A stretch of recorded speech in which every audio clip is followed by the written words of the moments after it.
মাস্টারমশাই ডক্টর পবিত্র সরকার, সুনীল গণিত মহাশয়, মানসী রায়চৌধুরী, রায় চট্টোপাধ্যায়, কৌশিক গাঙ্গুলি, সবাইকে আমার ভালোবাসা, প্রণাম এবং শুভেচ্ছা জানিয়ে আমি অনুষ্ঠানটা শুরু করছি একটা দুঃখের খবর দিয়ে। আমাদের বয়সে, আমাদের জীবনের সাথে জড়িত ছিলেন ধর্মেন্দ্র। তিনি হঠাৎই মারা গেলেন।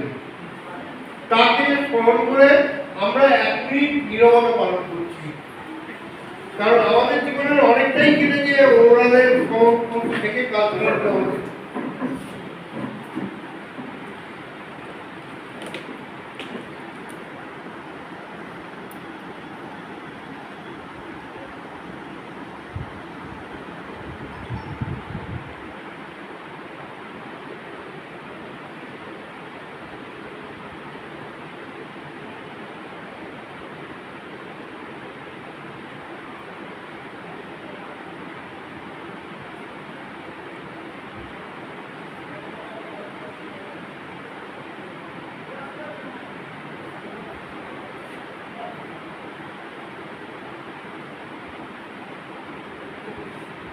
সোনের ভিড়ুকে বলা খুব মুশকিল। আমরা বন্দে মাতরম মন্ত্রটা আজকে 150 বছর পেরিয়ে এলাম। যে মন্ত্র বঙ্কিমচন্দ্র তৈরি করে দিয়ে দিয়েছিলেন আমাদের কাছে, সেই মন্ত্র ঘরে ঘরে ছড়িয়ে পড়েছিল, আজও ছড়িয়ে আছে। সেই মন্ত্রে আমাদের দেশ স্বাধীন হয়েছে একটা মাত্র শব্দে, বন্দে মাতরম। আজকে আমরা বন্দে মাতরমের 150 বছরকে স্মরণ করছি, ঋষি বঙ্কিমচন্দ্র চট্টোপাধ্যায়কে স্মরণ করছি। আমরা অনুষ্ঠান শুরু আগে এইটুকুনি বলে আমার বক্তব্য শেষ করছি, সংক্ষিপ্ত করছি। বঙ্কিমচন্দ্র চট্টোপাধ্যায়ের বন্দে মাতরম মন্ত্রের ওপর আজকে আমরা অনুষ্ঠানটাকে শুরু করব। আমি প্রিয়াদা ঘোষকে অনুরোধ করছি কিছু বলার জন্য। যেহেতু আমি আজকে পরিচালিকা, তাই আমার দায়িত্বটা একটু বেশি। আচ্ছা, আমি এবার উদ্বোধন সঙ্গীতের মাধ্যমে অনুষ্ঠান শুরু করে দেবো। দাদা ওইদিকে একটা মাইক পেয়েছেন, স্ট্যান্ডিং মাইক বলেছিলাম। বিনম্র শ্রদ্ধা জানাই। স্যারের বক্তব্য শোনার পর এতটাই সমৃদ্ধ হলাম যে কিছু বলার বোধহয় ভাষা নেই। শুধু এটুকু বলতে পারি যে এই অনুষ্ঠানে এসে আমি আপ্লুত, অভিভূত এবং সুজাতা দেবীর আমন্ত্রণে শুধু খড়গপুর থেকে আমি বারবার ছুটে আসি। আর আজকেও একটু আমি দিদিকে বলেছিলাম একটু ব্যক্তিগত অসুবিধার কারণে খুব দ্বিধায় ছিলাম যে এসে পৌঁছতে পারবো কিনা। তবু দিদির আন্তরিকতায় এবং কি বলবো, দিদির স্নেহে আমি এখানে এসেছি। আমি আপ্লুত। আমার স্বল্প বক্তব্য শুধু এটুকুই বলবো যে সৃজনের সাথে এগিয়ে চলুক। সৃজনের সাথে এই যে অনুষ্ঠান, প্রতিবার যখন আসি অনুষ্ঠান থেকে মন ভরে যায় এবং সত্যি বলতে এমন অনুষ্ঠানের সাক্ষী হতে পারলে সমৃদ্ধ হই। শুধু সেই কারণেই আসা। আমি আপনাদের আগে বলেছি যে সম্পর্কে আমার শুধু একটাই কথা বলার, আমি একবারও বলবো না যে আমার লেখা বই হাতে নিয়ে পড়ুন বা দেখুন। দিদি বারংবার কিন্তু বলেন আমার বই সম্পর্কে। আমি মূলত রহস্য রোমাঞ্চ গল্প লিখি। শুধু একটা কথাই আমি বলবো যে এই রহস্য রোমাঞ্চ লেখিকা হিসেবে আমার পরিচিতিটা এমনভাবে হয়ে গেছে যে প্রকাশকরা যখন অনুরোধ করেন যে না ম্যাডাম এই রহস্য রোমাঞ্চ বই চাই আর কি, এবার বই তো আমার বেশ কয়েকটি শুধুমাত্র রোমাঞ্চকর বই আসছে। কিন্তু আমি একটা কথা শুধু বলবো যে আমি কিন্তু রহস্য রোমাঞ্চের অন্তরালে আপ্রাণ চেষ্টা করি যে কিছু সামাজিক সমস্যা এবং জটিল মনস্তাত্ত্বিক কিছু সমস্যার প্রতি আলোকপাত করতে। ইতিপূর্বেও আমি একটি অটিস্টিক মেয়ের সমস্যা নিয়ে একটা নভেল, একটি উপন্যাসিকা ব্ল্যাক উইডো বইটিতে আমি তুলে ধরেছি একটি সেই মেয়েটির সমস্যা, তার জীবন যন্ত্রণা, এই ব্যাপারগুলো। এবং এখন যে বইটি আবার আসছে কলকাতা বই মেলায়, সেখানেও আমি চেষ্টা করেছি এরকম কিছু জটিল মনস্তাত্ত্বিক সমস্যার প্রতি আর কি আলোকপাত করতে। সকলে ভালো থাকবেন। আমি এখানে এসে অভিভূত, আপ্লুত। নমস্কার। আমি হচ্ছি ধর্মেন্দ্র কথাটা তারা বললো প্রথমেই, ধর্মেন্দ্র মারা গেছেন, আমি খুব শোকাহত। কিন্তু আমার যদি দুর্ভাগ্য মারা যায় আমি খুব আনন্দিত হব।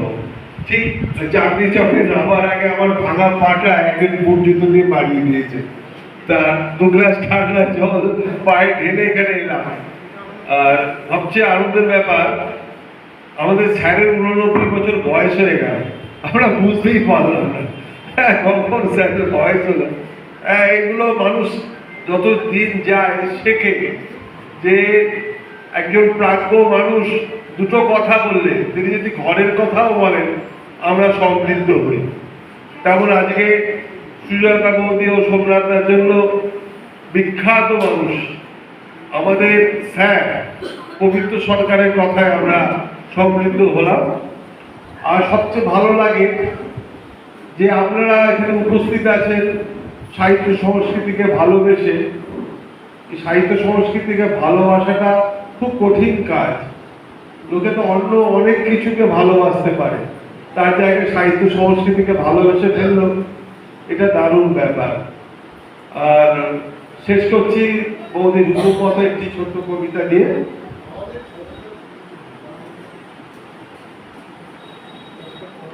মরা গাছ, রাস্তার ধারে একটা মরা গাছ পড়ে আছে, ওটা কি ভবিষ্যতের আমি? একদিন রাস্তার ধারে পড়ে থাকবো লাশ হয়ে, অনেক কথা না বলে চুপ, একেবারেই নিশ্চুপ। স্বপ্ন দেখবো না ভোরবেলায়, কাঁদবো না মা মা বলে, কবিতায় বজ্রপাত হবে না, রক্ত ঝরবে না শব্দের সীমিত বাগানে, সব ফুল শুকিয়ে যাবে, সব শব্দ থেমে যাবে, রাস্তার ধারে নীরবে পড়ে থাকবো একটা মরা গাছ হয়ে, ওটা ভবিষ্যতের আমি। সবাইকে আমার আন্তরিক ভালোবাসা ও শুভেচ্ছা। দীর্ঘ 40 বছর একসাথে লেখালেখি করেছি এবং প্রথম দিকটা করেছিলাম এই ধর্মতলার 16 তলার উপরে। আর সেদিন যখন স্যারের বাড়িতে গেছি, স্যার প্রথমেই বললেন, সোমনাথ ঘোষ তুমি 16 তলার উপরে থাকতেন। মানে 90 বছর বয়সের একজন স্যার, তার মেমোরি এত সূক্ষ্ম, এত সহজ, এক কথাতে আমাকে শিখেছে 16 তলার উপরে সোমনাথ ঘোষ বলে। ওখানেই আমাদের এই ধরনের আসন করতো আমার পর। আজকে আমার এটাই ভালো লাগছে যে স্যারকে আমাদের মধ্যে পেয়ে। স্যার যখন ইউনিভার্সিটির অধ্যক্ষ ছিল তখন যেমন সহজ সরল, এখন একই অবস্থা, একই হাসি, একই। সৃজন সাথীর আমাদের হাতে, সৃজন সাথীর হাতে, তাদেরকে অসংখ্য ধন্যবাদ। কবিতা পড়বেন, এতে অনেকগুলো কবিতা আছে এবং বইটি খুবই ভালো বই। আমি দেখে নিয়েছি বইটা আগেই, আজকে নিলাম। তো দাদা এইভাবেই আরো লিখুন, আরো সমৃদ্ধ লিখুন, আমাদের পাশে থাকুন, আমাদের সাথে থাকুন, এটাই চাই। বইটার কবিতার সঙ্গে প্রচ্ছদটা আমার আঁকা আর লেখা।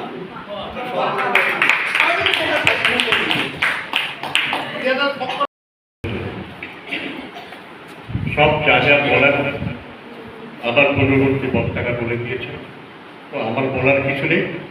আমি কবিতা শোনাই যতটুকু পারি, আমার ক্ষমতায় কবিতাই। আমি রবীন্দ্রনাথকে স্মরণ করি। কবিতার জগৎ মানে রবীন্দ্রনাথ ঠাকুর এবং নজরুল ছাড়া স্বয়ং সম্পূর্ণ। বাঁশির করুণ ডাকে ছেঁড়া ছাতা রাত ছত্রে মিলে চলে গেছে এক বৈকুণ্ঠের দিকে। এ গান যেখানে সত্য অনন্ত গধূলি লগ্নে, সেইখানে বহিচলে দলেশ্বরী তীরে কমলের ঘন ছায়া। আঙিনাতে আছে যে অপেক্ষা করে, তার পরনে ঢাকায় শাড়ি, কপালে সিঁদুর। রবীন্দ্রনাথ ঠাকুর। দৃষ্টিতে আর হয় না সৃষ্টি আগের মতো গোলাপ ফুল, কথায় সুরে ফুল ফোটাতাম, হয় না এখন আর সে ফুল। বাঁশি হাসিকে মালা নিয়ে কি হবে নওরোজে গিয়ে, চাঁদটা দেখে আধার রাতে বাঁধে কেঁপে এলো চুল। আজ দক্ষিণ হাওয়ায় ফাগুন আনে, বুলবুলি নাই গুলিস্তানে, দোলে নার চাঁদকে দেখে বনে বনে চাপার দুল। কি হারালো নাই কি যেন, মন হয়েছে এমন কেন, কোন হৃদয়ের খরচ লেগে হয় না হৃদয় আর ব্যাপক, কথায় ছুড়ে পূর্ব কথা হয় না এখন আর সে নজরুল ইসলাম। সমস্ত দিনের শেষে শিশিরের শব্দের মতো সন্ধ্যা আছে, ডানায় রৌদ্রের গন্ধ মুছে ফেলেছে, পৃথিবীর সব রং নিভে গেলে পাণ্ডুলিপি কয় আয়োজন, তখন গল্পের তরে জোনাকির সঙ্গে ছেলে সব পাখি ফলে আসে, সব নদী পুরানো জীবনের সব লেনদেন থাকে শুধু অন্ধকার, মুখোমুখি বসিবার বনলতা সে জীবনানন্দ। বুকের মধ্যে সুগন্ধি রুমাল রেখে বরুণা বলেছিল, যেদিন তুমি আমায় সত্যি ভালোবাসবে সেদিন আমার বুকেও পাবে এমনি আতরের গন্ধ। ভালোবাসার জন্য আমি হাতের মুঠোয় প্রাণ নিয়েছি, দুরন্ত সারের চোখে বেঁধেছি লাল কাপড়, বিশ্ব সংসার তন্ন তন্ন করে খুঁজে এনেছি 108টা নীল পদ্ম। তবু কথা রাখিনি বরুণা, এখনো বরুণার বুকে শুধুই মানুষের গন্ধ। কেউ কথা রাখে না, 33 বছর কাটলো, কেউ কথা রাখেনি, কেউ কথা রাখে না। এটুকুই থাকো, অনেক আবৃত্তি গান আছে, শোনানো অনেকগুলো আছে, কবিতা শোনায়। তোমার একটা কবিতা? এই যে তোমাকে দেখছি, দেখে মন ভরে যাচ্ছে, না দেখতে পেলে বুকের ভিতর টনটন করছে, বেঁচে থাকাটা বিবর্ণ মনে হচ্ছে। এই অনুভূতিটা কি ভালোবাসা নয়? এই অনুভূতিটা কি ভালোবাসা নয়? মানুষের ঘর ঘর করে এত হাহুতাশ, এত হাহাকার, মানুষের ঘর ঘর করে এত হাহাকার, একখানা ঘর কতটুকুই বা আশ্রয় দেয় যদি ঘরের মানুষ আপন না হয়? একখানা ঘর কতটুকুই বা আশ্রয় দেয় যদি ঘরের মানুষ আপন না হয়? তুমি তো একদিন আসতেই পারো, তুমি তো একদিন আসতেই পারো শেষ পাতে পাখির গান হয়ে। আমি তো জানি বসে থাকি তোমার জন্য, তুমি তো আসতেই পারো। জয় বর্ষা। ধন্যবাদ। অনেক আছে আর শোনাবো না, অনেক কিছু পরে আসবে। ধন্যবাদ। স্বরচিত শ্রুতি, মূলত এটা দাদাকে শোনাবার আমার খুব একটা ইচ্ছে ছিল, তাই আমি একটু আগেই করে নিলাম, মার্জনা করবেন সবার আগে করে নেওয়ার জন্য। একক শ্রুতি, স্বরচিত, অষ্টমণ্ডলা। কণ্ঠে এবং কলমে আমি সুজাতা ঘোষ।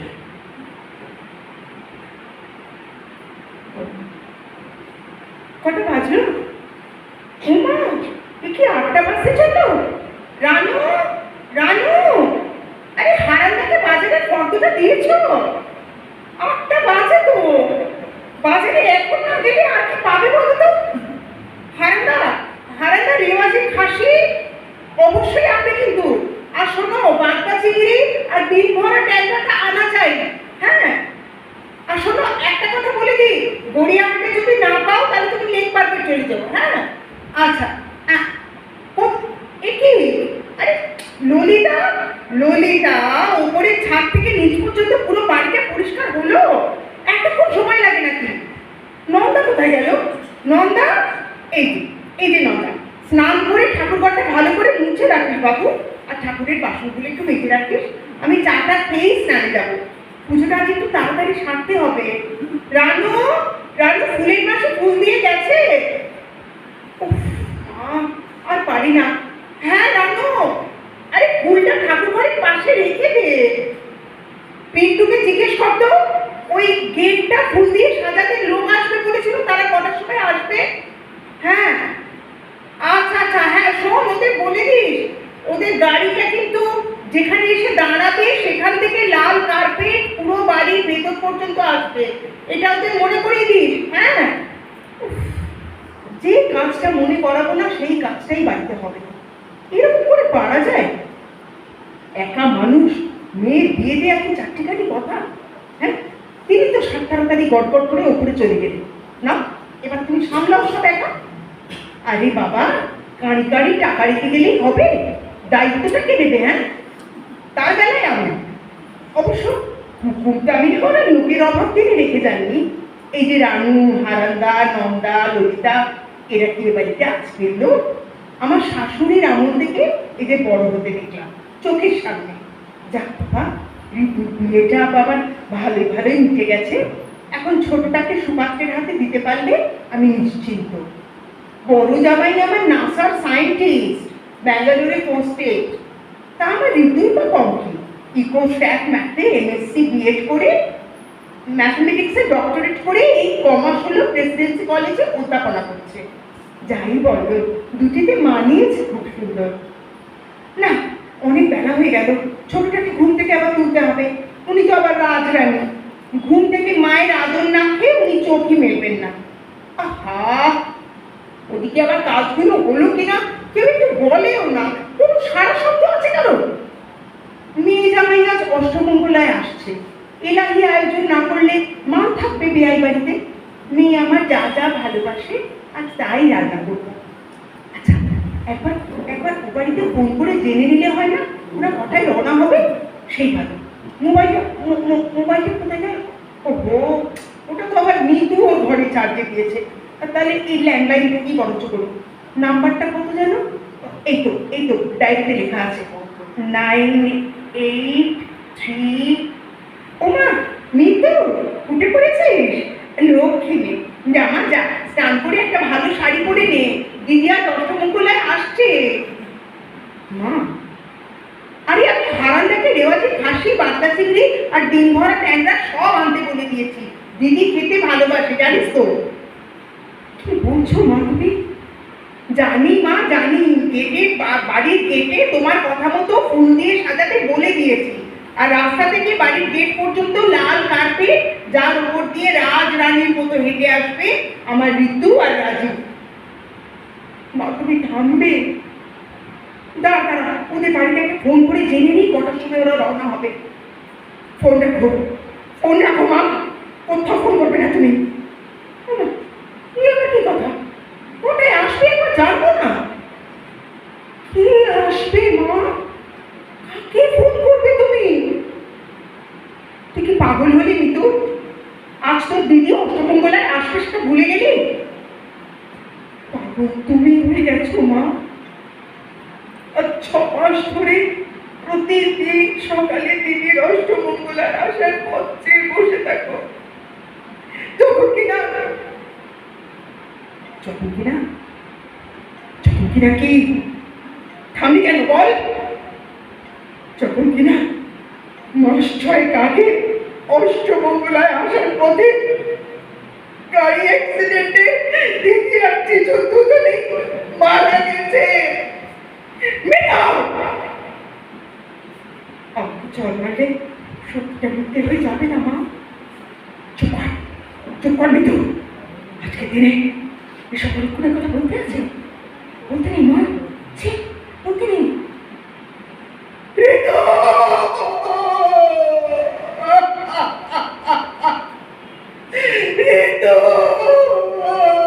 কোথায় গেলি মা?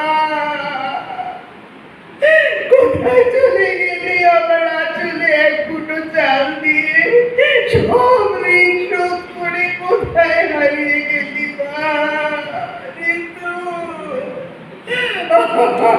ঋতু রে।